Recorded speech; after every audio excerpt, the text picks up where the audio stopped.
Morning.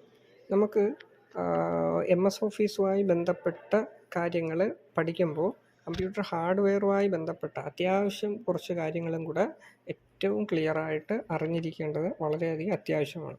അപ്പോൾ അതുകൊണ്ട് തന്നെ നമ്മൾ എന്താണ് കമ്പ്യൂട്ടറിൻ്റെ പാർട്സുകൾ, ആ പാർട്സുകൾ ഓരോന്നിൻ്റെയും പേര്, അതിൻ്റെ കണക്ഷൻസ് എങ്ങനെയാണ്, അതിൻ്റെ പ്രാധാന്യം തുടങ്ങിയിട്ടുള്ള കാര്യങ്ങൾ നമ്മൾ ബേസിക്കായിട്ടെങ്കിലും അറിഞ്ഞിരിക്കണം.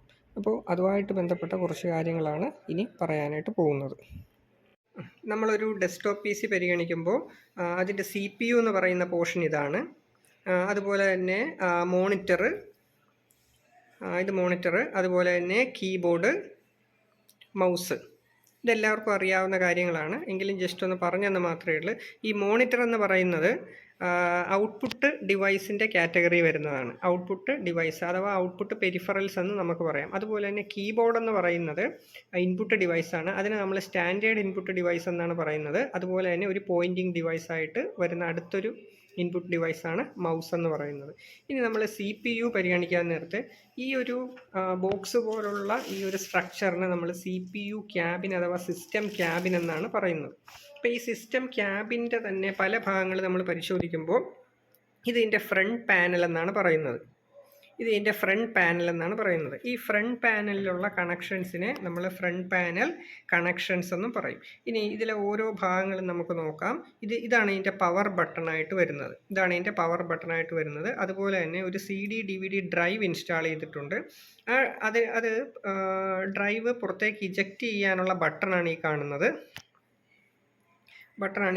അതുപോലെ തന്നെ ഇതിൻ്റെ വർക്കിംഗ് കണ്ടീഷൻ കാണിക്കുന്ന സ്റ്റാറ്റസ് കാണിക്കുന്ന ഒരു LED ബൾബാണ് അതിൻ്റെ തൊട്ടടുത്ത് തന്നെ വരുന്നത്. CD DVD ഡ്രൈവിൻ്റെ വർക്കിംഗ് കണ്ടീഷൻ കാണിക്കുന്ന ഒരു LED ബൾബ്. അതുപോലെ തന്നെ പവർ ബട്ടൻ്റെ തൊട്ടടുത്തും നമുക്കൊരു LED കാണാം. അത് ഇതിനകത്തുള്ള ഹാർഡ് ഡിസ്ക് ഡ്രൈവിൻ്റെ വർക്കിംഗ് സ്റ്റാറ്റസ് കാണിക്കുന്നതിന് വേണ്ടിയിട്ടുള്ളതാണ്. അതുപോലെ തന്നെ ഇനി അതിനകത്തേക്ക് വരുമ്പോൾ നമുക്ക് USB പോർട്ട് കാണാനായിട്ട് പറ്റും. 4 USB പോർട്ട് ഇതിൽ മൊത്തം തന്നിട്ടുണ്ട്. അതുപോലെ തന്നെ ഓഡിയോ ജാക്കും നമുക്ക് കാണാനായിട്ട് പറ്റും. അതുപോലെ തന്നെ ഇതിൽ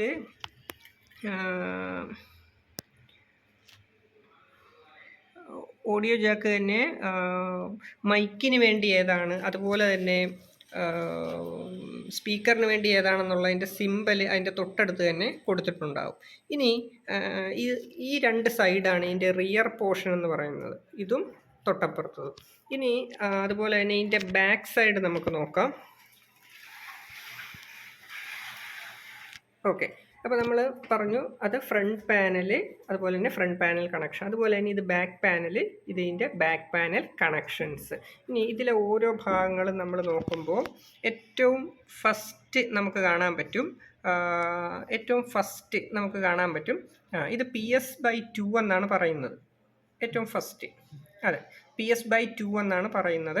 അതായത് ആദ്യകാലങ്ങളിലുണ്ടായിരുന്ന മൗസ് കീബോർഡ് കണക്ട് ചെയ്യുന്നതിന് വേണ്ടിയിട്ടാണ് അത് ഉപയോഗിക്കുന്നത്. നമ്മൾ എഴുതുമ്പോൾ PS/2 /2 എന്നാണ് എഴുതുന്നത്. വായിക്കുമ്പോൾ PS2 കണക്ഷൻ എന്ന് പറയും. അതിൻ്റെ തൊട്ട് താഴത്തുള്ളതാണ് HDMI പോർട്ട് എന്ന് പറയുന്നത്.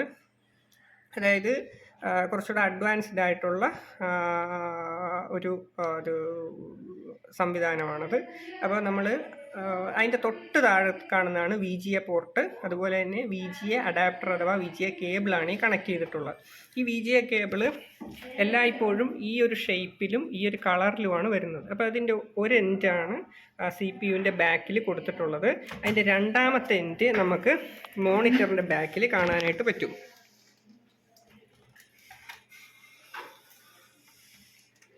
ഓക്കെ, മോണിറ്ററിൻ്റെ ബാക്കിൽ നമുക്ക് കാണാനായിട്ട് പറ്റും. അപ്പോൾ ഈ ഒരു കേബിള് കൃത്യമായ രീതിയിൽ കണക്റ്റ് ചെയ്തിട്ടില്ല എന്നുണ്ടെങ്കിൽ നമുക്ക് നോ സിഗ്നൽ വരും. അതുപോലെ തന്നെ കണക്റ്റ് ചെയ്താലും ഇനി കേബിളിന് എന്തെങ്കിലും ഡാമേജ് ഉണ്ടെങ്കിലും നമുക്ക് നോ സിഗ്നൽ വരാനുള്ള സാധ്യതയുണ്ട്. അപ്പോൾ ഇത് കൃത്യമായ രീതിയിൽ ഇൻസേർട്ട് ചെയ്യുക എന്നുള്ളതാണ് അവിടെ നമുക്ക് ചെയ്യാനുള്ളത്. ഇനി നമ്മൾ കുറച്ച് മുമ്പ് പറഞ്ഞ HDMI കേബിള് എന്നുള്ളത് ഈ VGA കേബിളിന് ശേഷം വന്ന കുറച്ചുകൂടെ അഡ്വാൻസ്ഡ് ആയിട്ടുള്ള ടെക്നോളജിയാണ് HDMI കേബിൾ, HDMI പോർട്ട് എന്ന് പറയുന്നത്. അവിടെ നമ്മൾ HDMI കേബിളാണ് ഇൻസേർട്ട് ചെയ്യുന്നത്. ഇനി ഇതിൻ്റെ താഴത്ത് നമുക്ക് കാണാനായിട്ട് പറ്റും വീണ്ടും USB പോർട്ട് 4 കാണാനായിട്ട് പറ്റും. പിന്നെ അതിൻ്റെ താഴത്ത് വീണ്ടും 2 USB പോർട്ടുണ്ട്, അത് യൂസ് ചെയ്തിട്ടുമുണ്ട്. ഇനി നമ്മൾ ഈ കാണുന്ന കേബിൾ എന്ന് പറയുന്നത് ഡേറ്റ കേബിളാണ്. അത് നമുക്ക് എന്താണ് ഇൻ്റർനെറ്റ് കണക്ഷൻ വയേർഡായിട്ട് എടുക്കുന്നതിന് വേണ്ടിയിട്ടും അതുപോലെ തന്നെ സിസ്റ്റങ്ങൾ തങ്ങളിൽ എന്താണ് നെറ്റ്വർക്കിംഗ് ചെയ്യുന്നതിന് വേണ്ടിയിട്ടും നമുക്ക് ഈ കേബിൾ ഉപയോഗിക്കാം. അപ്പോൾ ഈ കേബിൾ നമുക്കൊന്ന് ഊരി നോക്കാം. അത് പ്രസ് ചെയ്തുകൊണ്ട് ഊരണേ, പ്രസ് ചെയ്തുകൊണ്ട് ഒരു സെക്കൻഡ്. ഓക്കെ, ഇത് നമുക്ക് ഊരിയെടുക്കാൻ പറ്റും. അപ്പോൾ ഇതിൻ്റെ അറ്റത്ത് കാണുന്ന ഈ ഒരു പോർഷന് നമ്മൾ പറയുന്ന പേരാണ് ജാക്ക് എന്നാണ് പറയുന്നത്. RJ45 ജാക്ക് എന്നാണ് ഇതിന് പറയുന്നത്. ഇതിൻ്റെ അതർ എൻഡിലും ഇങ്ങനത്തെ ഒരു ജാക്ക് നമുക്ക് കാണാനായിട്ട് പറ്റും. അതാണ് ഇത്.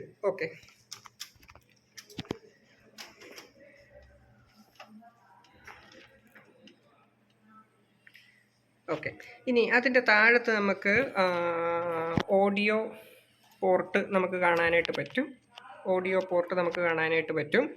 ഓക്കെ, ഇനി അതിൻ്റെ താഴത്ത് വരുന്ന ആ ഒരു പോർഷൻ എന്ന് പറഞ്ഞാൽ സ്ലോട്ടാണ്. അതിലെ ഒരു സ്ലോട്ട് നമ്മൾ ഉപയോഗിച്ചിട്ടുണ്ട്. അവിടെ നമുക്ക് 2 ആൻറ്റിന കാണാനായിട്ട് പറ്റും. ഒന്ന് ബ്ലൂടൂത്തിനും ഒന്ന് വൈഫൈക്കും വേണ്ടിയിട്ടാണ് 2 ആൻറ്റിന യൂസ് ചെയ്യുന്നത്. പിന്നീട് ഏറ്റവും താഴത്തായിട്ട് നമുക്ക് കാണാവുന്നതാണ് പവർ കേബിൾ അഥവാ പവർ കോഡ്. അപ്പോൾ ഇതുവഴിയാണ് സിസ്റ്റത്തിന് ആവശ്യമായ കറണ്ട് വോൾട്ടേജൊക്കെ കിട്ടുന്നത്. അപ്പോൾ ഈ സിസ്റ്റത്തിൻ്റെ ഏത് ഭാഗത്തിലേക്കാണ് ഈ ഒരു പവർ വോൾട്ടേജ് കറണ്ട് ചെല്ലുന്നതെന്ന് ചോദിച്ചാൽ അത് SMPS എന്ന് പറഞ്ഞ ഒരു പോർഷനിലേക്കാണ്.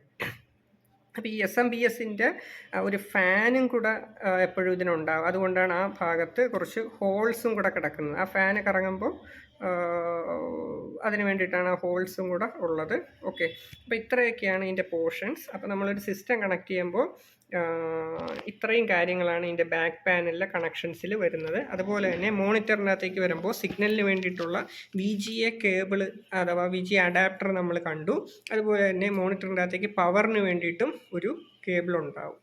ഓക്കെ, ഇത്രയും കാര്യങ്ങളാണ് സിസ്റ്റത്തിൻ്റെ പുറത്ത് കാണുന്ന ഹാർഡ്വെയർ പോർഷനുമായിട്ട് ബന്ധപ്പെട്ട് നമ്മൾ അറിയേണ്ട കാര്യങ്ങൾ.